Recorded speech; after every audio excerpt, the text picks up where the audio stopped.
Bonsoir Boris Cyrulnik. Voilà, Bonsoir. nous sommes en direct avec vous sur le plateau de BFM TV. Vous êtes bien sûr neuropsychiatre, psychanalyste, enseignant, écrivain. Vous avez fait de très nombreux livres.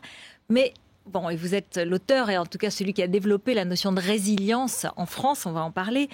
Mais vous n'aviez jamais raconté vraiment votre histoire. C'est ce que vous faites dans ce livre, Sauve-toi, la vie t'appelle, chez Odile Jacob. Et c'est la première fois que vous parlez de vous de cette façon, alors même que vous soignez, que vous aidez les enfants qui parfois ont vécu des traumatismes semblables aux vôtres. Alors on va essayer de comprendre. Je vais d'abord lire le début de votre livre. Lors de ma première naissance, je n'étais pas là. Mon corps est venu au monde en juillet 1937 à Bordeaux. On me l'a dit, je suis bien obligée d'y croire puisque je n'en ai aucun souvenir. Ma seconde naissance, elle, est en pleine mémoire. Une nuit, j'ai été arrêtée par des hommes armés qui entouraient mon lit. Ils venaient me chercher pour me mettre à mort. Mon histoire est née cette nuit-là. Et c'est en 1944. Et d'une certaine façon, vous venez à la vie ce jour-là, le jour de votre arrestation par les nazis. C'est-à-dire, je viens à mon histoire. Je suis venu à la vie avant, et s'il n'y avait pas eu cette arrestation, j'aurais eu une autre histoire. Donc mon histoire a commencé ce jour-là, parce que cet événement impossible à dire, interdit de le dire, sinon je serais mort, cet événement-là a organisé tout le reste de mon développement. C'est ce que vous racontez dans le livre, c'est-à-dire que vous nous donnez un peu des flashs sur cette période incroyable, enfin très dure pour un enfant. Vous avez 6 ans, vous êtes hébergé ensuite par des familles, surtout vous fuyez, vous arrivez à vous sauver. Comment c'était ? C'était pas dur. C'est-à-dire que c'était pas dur parce qu'un enfant a besoin de pensées binaires. Tout ce qui n'est pas gentil est méchant, tout ce qui n'est pas grand est petit, tout ce qui n'est pas homme est femme. Et on organise sa vie avec des pensées claires comme ça. Or là, pendant la guerre, mon monde était clair. Il y avait les méchants, qui étaient les Allemands et surtout les miliciens, la Gestapo, et les gentils, les justes, qui m'entouraient et qui se relayaient pour protéger un enfant qu'ils ne connaissaient pas. Donc j'étais entouré de gens gentils, qui me parlaient gentiment, qui me sécurisaient, qui me protégeaient des méchants, qui ont été vaincus, puisque à la fin de la guerre, les surhommes allemands se sont réhumanisés dès l'instant où ils ont perdu la guerre. Et ce que vous racontez, c'est donc après cette arrestation, vous êtes amené dans une synagogue, comme tous les autres juifs de Bordeaux raflés ce jour-là ou cette nuit-là, et vous arrivez à vous cacher dans le plafond, vous échappez à la Gestapo, vous vous retrouvez à l'extérieur devant une ambulance, et vous vous cachez sous le brancard d'une femme blessée, et une infirmière vous fait signe et vous cache. Et à ce moment-là, un homme, un nazi sans doute, vous regarde et vous avez le sentiment qu'il vous laisse partir. Mais en fait, tout ça, c'est faux. Vous avez enquêté et c'est pas ça. Non. J'ai arrangé ma mémoire. D'abord, je rencontrais l'infirmière, Madame Descoubès, je l'ai retrouvée, dans ma mémoire, elle était belle et blonde. Et elle m'a montré une photo d'elle, infirmière de la Croix-Rouge. Elle était belle et brune comme un corbeau. Alors ça frappe beaucoup, parce que tous les enfants qui racontent cette histoire, mais alors, comment on fait pour faire de la mémoire ? Eh bien, on arrange la mémoire. Alors, je me suis caché, je me suis blotti sous le plafond, ce qui fait que tous les contrôles, personne n'a pensé à lever la tête, parce que j'étais blotti sous le plafond. Et quand j'ai entendu le silence, je me suis laissé tomber, et la porte était ouverte, je suis sorti. Et à ce moment-là, l'infirmière m'a vu, m'a fait signe de plonger dans ce que logiquement je croyais être une ambulance, et c'était pas une ambulance, c'était une camionnette. Mais quand on voit une table avec 3 pieds, on voit que 3 pieds de la table, logiquement il y a un 4e pied. Donc puisqu'il y avait une dame mourante sur le matelas, puisqu'il y avait une infirmière en bas des marches, c'est que c'était une ambulance. Eh ben non, c'était pas une ambulance. Et ainsi de suite, j'ai envie de dire, parce que votre récit, il est vos souvenirs et l'enquête que vous faites sur chacun des souvenirs et la manière dont votre mémoire reconstruit pour supporter et mieux, pour réussir brillamment comme vous l'avez fait. Alors, la mémoire permet de donner cohérence. Quand le réel est fou, ce qui était le cas de la guerre, comment peut-on arrêter un enfant, le condamner à mort 25% des enfants juifs ont disparu. En France, c'est le pays où il y a le moins de disparitions. Dans les autres pays européens, ça dépasse les 90%. 2 millions d'enfants juifs en Europe au début de la guerre, 200 000 à la fin de la guerre. Les autres ont été brûlés. Oui, vous racontez tous ces Français qui vous ont aidé, Voilà. et ces religieuses, et ces gens simples, et ces justes qui vous ont aidé. Pétainistes, même des institutions pétainistes ont protégé les enfants juifs. Allez comprendre ça. Le réel est fou. Le réel était fou. Quand le réel est fou, comment on fait pour se comporter? On lui donne cohérence dans une représentation où on arrondit les angles, on a des morceaux de vérité, et puis on s'arrange. C'était une ambulance, elle était blonde, et puis il a donné le signal du départ. Or, c'était pas vrai là non plus. Il n'a pas donné le signal du départ. Ce nazi, vous avez le sentiment qu'il vous a laissé partir? En fait, non, mais parce que c'est une manière de vous dire peut-être qu'il y avait des gens bienveillants, y compris parmi les monstres. Voilà, exactement. Ça m'a permis de me faire croire que même dans le mal extrême, il y a quand même une part d'humanité. Donc tout n'est pas perdu. Je le pense encore d'ailleurs. Même dans les plus grandes tragédies, il y a quand même une part d'humanité. Et j'avais besoin de le croire pour ne pas être désespéré. Vous parlez aussi d'autre chose qui est très frappante dans ce récit, lorsque vous êtes recueilli bien après par la sœur de votre mère. Donc je n'ai pas dit, votre mère a été déportée, votre père était combattant, il est mort au combat. Elle rencontre un homme, enfin elle est avec un homme, et tous les deux, dès qu'ils se mettent à vivre ensemble et ils vous élèvent, vous devenez brillant élève alors que vous étiez très mauvais élève. Ça, c'est extraordinaire aussi.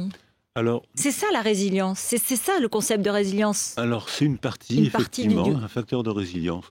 Non, c'est pas extraordinaire parce que ce que vous venez de dire, je l'ai entendu au Rwanda, je l'ai entendu dans tous les pays en guerre. Quand autour d'un enfant, il y a de la violence, il y a de la haine, il y a de l'instabilité affective, tous les enfants sont minables à l'école comme je l'ai été.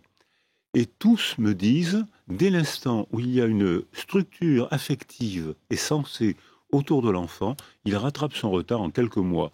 C'est-à-dire que l'intelligence n'est pas du tout une qualité cérébrale, l'intelligence est une qualité affective. Quand on est sécurisé, on éprouve le plaisir de jouer à l'école et d'apprendre à l'école.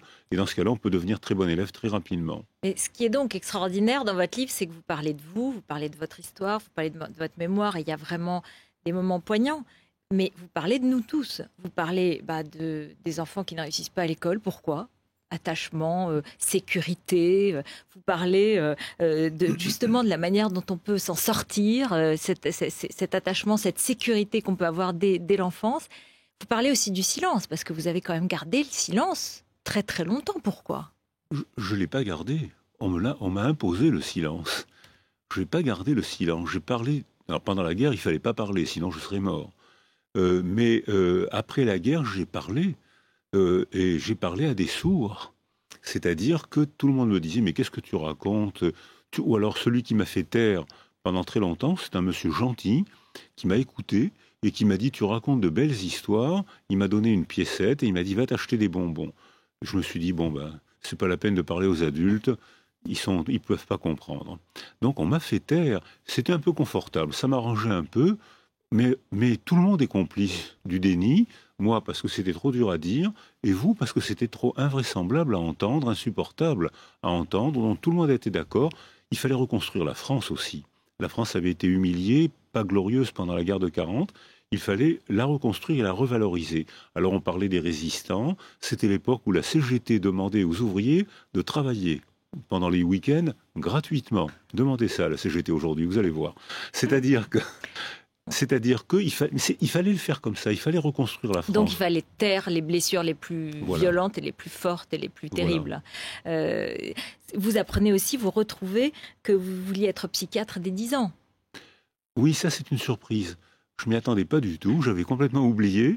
Et en fouillant dans une malle, j'ai retrouvé des rédactions, comme on disait à l'époque, où l'enseignant avait dit « Que voulez-vous faire quand vous serez grand ?» J'ai eu la surprise de voir que j'avais écrit « Quand je serai grand, je serai psychiatre », ce qui était ahurissant.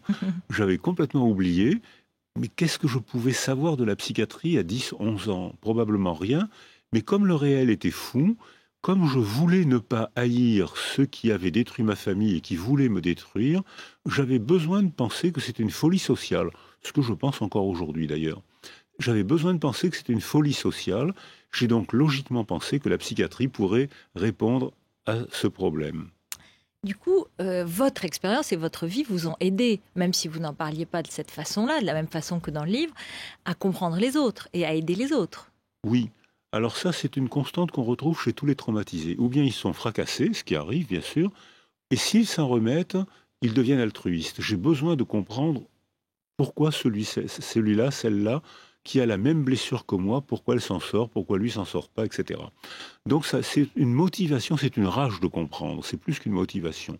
C'est une rage parce que comprendre donne sens à la vie, et effectivement, ce trauma de mon enfance a orienté, a gouverné tout le reste de ma vie. Et oui, puisque vous rencontrez des enfants dans les guerres, les Rwandais, vous disiez, vous parlez des enfants de Roumanie et d'autres, et vous reconnaissez leur trauma et vous aidez. Vous voyez qu'ils ne sont pas autistes, mais qu'ils sont dans un isolement sensoriel qu'on peut combattre.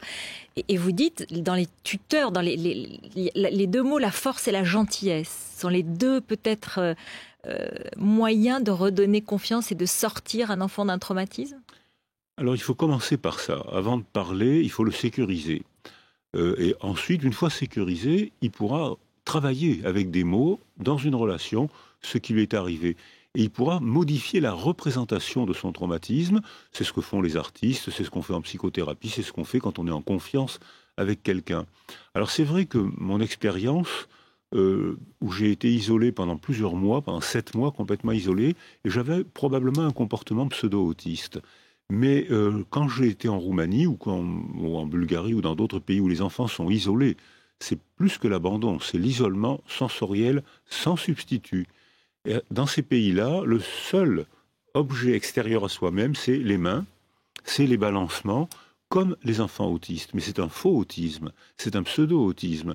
Et on nous disait, il ne faut pas s'occuper de ces enfants, vous voyez bien qu'ils sont foutus. Et nous, on disait, mais ils sont foutus parce qu'on ne s'occupe pas de ces enfants. Et on a souvent eu raison, pas toujours bien sûr. J'avais quand même envie de vous parler, de vous demander votre regard sur le drame qui vient de se dérouler il y a quelques jours à Échirolles, donc tout près de Grenoble. Des 2 jeunes massacrés par une bande. On les a presque tous arrêtés, sauf un aujourd'hui. Et tout le monde a souligné la sauvagerie, la barbarie. Qu'est-ce qui peut se passer dans la tête de ces jeunes lorsqu'ils massacrent ainsi 2 jeunes hommes qui réussissent et qui s'en sortent? Alors je pense que ces mouvements, ces tragédies de jeunes ont toujours existé. On attaquait le guet à l'époque de François Villon. Quand j'étais enfant, il y avait des bagarres de bandes entre la bande du Sacto, le Sacré-Cœur, et la bande de Clignancourt, avec des machettes, avec des armes, avec des morceaux de bois, mais on n'en parlait pas. Maintenant, on en parle parce qu'on ne supporte plus la violence, ce qui est une preuve de progrès social. La violence a constitué nos sociétés. C'est-à-dire que toutes les sociétés se sont construites dans la violence, et quand j'étais enfant, les mères, les femmes valorisaient les hommes violents et avaient honte d'un homme non violent. Aujourd'hui, quand la société est constituée, la violence n'est que destruction.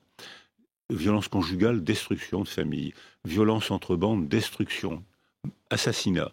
Donc je pense que ça a toujours existé. Mais ça existe que lorsque la culture est défaillante. Lorsqu'il y a des rituels pour accueillir les jeunes, ils ne sont pas violents. Ils canalisent, ils apprennent à maîtriser la violence et à le dire, à l'exprimer autrement. Et donc ces jeunes-là, ils seraient acculturés. Déculturés, privés de culture. Ils sont privés de culture, et ça, je pense que là, les politiques ont une grande responsabilité. C'est-à-dire que dans ces quartiers, il y a des isolats sans culture, et lorsque des jeunes qui ont l'appétit de vivre et la violence en eux, lorsque ces jeunes sont privés de culture, ils redécouvrent les processus archaïques de la socialisation, c'est-à-dire la loi du plus fort et la violence. Et est-ce qu'on peut les récupérer, ces jeunes? Est-ce qu'on peut? Clairement oui. Clairement, oui. Alors, bien sûr, c'est plus ou moins facile selon le développement. Il y a des grands pervers qui sont difficiles à récupérer, mais c'est très rare, les grands pervers. La plupart du temps, ces enfants se laissent... Ces enfants, ça m'a échappé.